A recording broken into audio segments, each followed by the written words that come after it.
مدنيالي مروين دمان مدحض أيام مرشافة كله. السلام عليكم ورحمة الله وبركاته. سلام كدي وحرمتي مانتا شرف يا فرحة بي النوع إن نظام الودي وانقل اليوم تذكر دونكا يقعدتيك السومالان إنه ولد شوقة ولقوه كان يتردد رسمي إن تهيأرن هذه مهمة وأنا هذه أترون تقوم بهالنقيا هيدا يونسار هيدا كلا شقيا هيدا قرنكا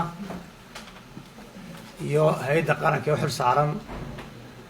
بركة عياشة يقعدوا تجارتي أباب الكوين هيك قالين إن الحلو ترى يحب سمان أم رسمية وضدك إن مارتي إن يقولون جوا مجريدا أم قحوتية الحلاي أرينا هذه أدرنتي أد قيمة وين ولويان سيد لسعتان الديود وحكو كسعتان وحول بقى قرن كتيراي إنه يشاء ترى تصبح له ملو يقانو يشاء والديود واحد ديوان قليل باق بعد نرشي الديود حفظيه محل الصف ورك الراية التكنولوجيا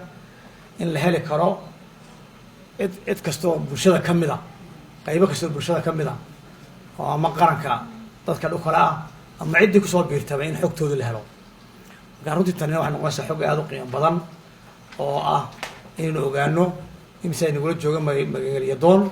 إنسان يقول جوجا قحوتي هذا نوع الديوان قليل دون إنسان إذا بركة عياشة قرنك أو يمكن ترى كوه هنا إذا كله يمكن لقاري دون يساس الله وخليه يمكن لا تابتو هذه الضرورة وهم بلينا هيدا بركة عياشة قحوتي قرنتي يو لما هيدا كلا شقي قرنتي waxay tahay muujinaysaa inaan inaguna shuruuc aynu dhowrno caalamka inaan dhowrno shuruucdiisa dhowrno waana ta keentay in laynoo yimaado inagoo maarta adduunyada ayna tiraafsanayn haddana ay maanta dadku magangeliya noo soo doontaan oo inay nabad ku noolaadaan noo soo raadsadaan inay qaxootinimo inoogu yimaadaan oon maanta ay noogu dhex nool yihiin oo aynu faquuq ka dareemin waddanka Somaliland maanta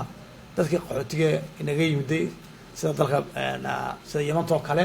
oo maanta ay iyagoo qaxootinimo ku diiwaan gashan haddana ay noloshoodii la soo baxaanay ka shaqaysanayaan marka runtii waxaan leeyahay marka laamaha kala duwan ee dowladda xukuumadda iyo dowladda waa inay kala shaqeeyaan ama inta muddada diiwaangelintu socoto in kala shaqeeyaan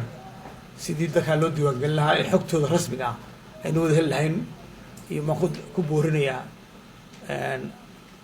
maadaama ay khuseynayso arrintani ama ay taabato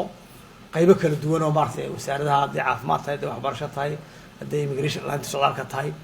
hay'adaha marka waxaan ku boorinaya dowladda ee kale inay hay'adda kala shaqeeyaan muddada kooban ee wax lagu diiwaangelinayo xilku xisaaray hay'adda iyo labada hay'adood ee UNHCR iyo hay'addeenan qaranka u xil saaran intiina kalena wax weyn kala shaqeysaan baan idinku boorinayaa وأنا نيو فريا برنامج قد الله كدوا السلام عليكم ورحمة الله وبركاته.